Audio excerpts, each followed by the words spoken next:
The future hexagram. The future hexagram is used to preview just see the future.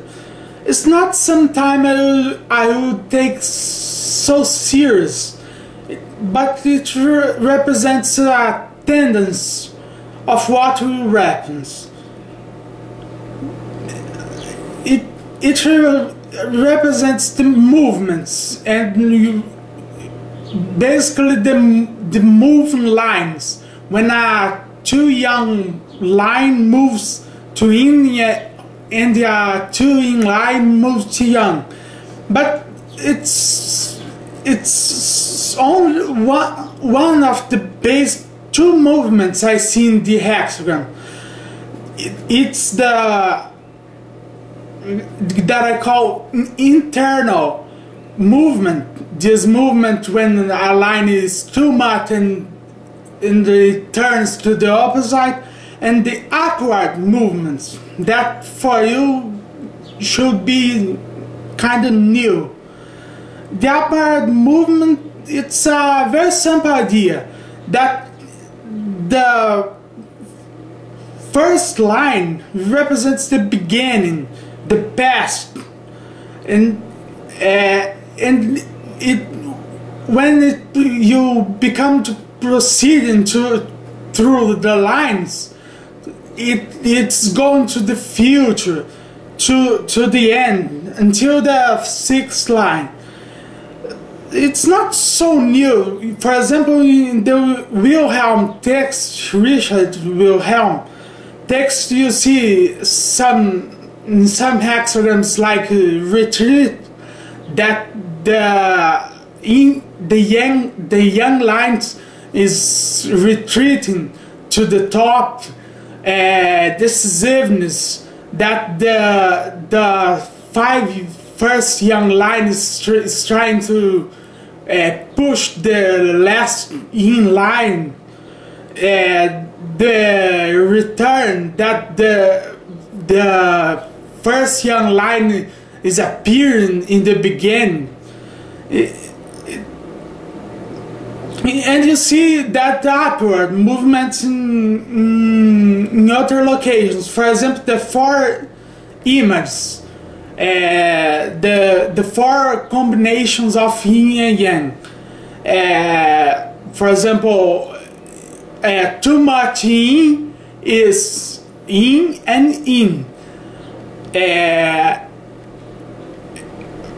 Few yang is represented by yang and yin. The first line yang, because they appears in the beginning, and the first line of the too much yin goes to the second place, and the second place of the too much yin disappears.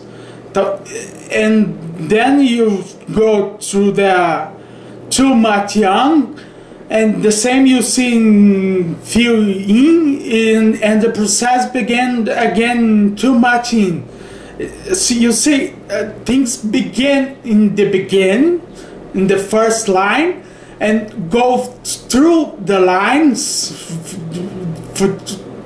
to start in the first, go to the second, third, and disappear in the sixth. For example, in the pre-heaven Bagua, you see Kun is the totally in trigram, and you see in Gen that the first line, the first young line appears in the bottom, and after that the lake, two young lines, the first young line of Gen go to the second place, the second young yin line of Gen goes to the third place, and a new young line appears in the bottom. And the same thing happens in heaven, and after that in wind, in mountain, and again in earth.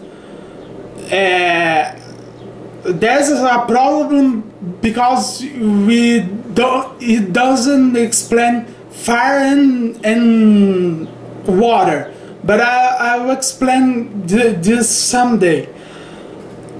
And you see, for example, in the 12 sovereign glass, that the glass representing the months in the lunar calendar of the Chinese. For example, it's in the winter it's totally in. It's November, I think. It's totally in. After that, in December, it's return.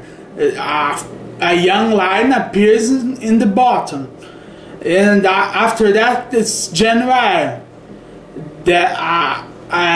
This bottom young line goes to the second place, and a new young place appears in the bottom, and so forth.